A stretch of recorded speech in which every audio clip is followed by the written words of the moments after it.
It was in this ritual chamber on August 8th, 1969, hours before the Manson murders took place, that LaVey, the high priest of the Church of Satan, held a ceremony entitled the Rising Forth, which was to result in a violent act of the Manson family murders.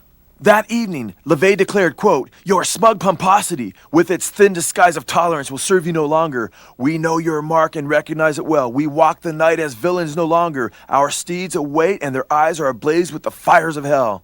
LaVey claimed that it was in this ritual chamber and through this ceremony that, quote, was the trigger that set the Manson massacres in motion.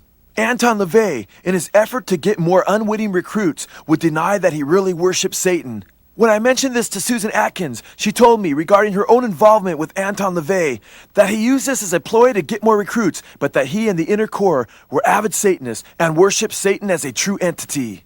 Anton told me that as a Satanist he does believe in the God of the Bible, but he refused to worship him and made a conscious decision to worship Satan instead.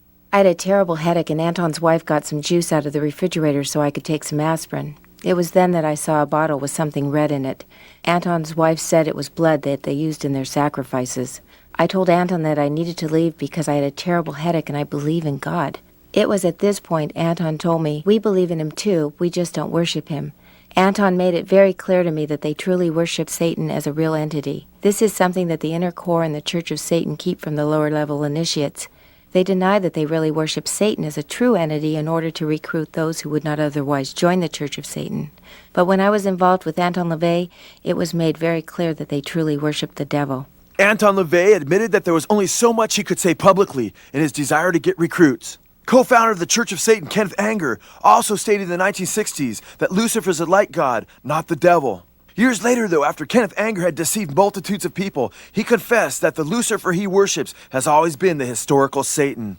Satan is the father of lies. That's a good reason not to believe his followers, who are filled with lies themselves. They are aware that nobody who is intelligent and in their right mind would join the Church of Satan, knowing that they're going to hell to burn forever and ever. So they present a kinder, gentler form of Satanism in an effort to attract the deluded masses. As noted, Charles Manson believed that by creating this atmosphere of lawlessness, the stage would be set for the Antichrist. Manson viewed Adolf Hitler as his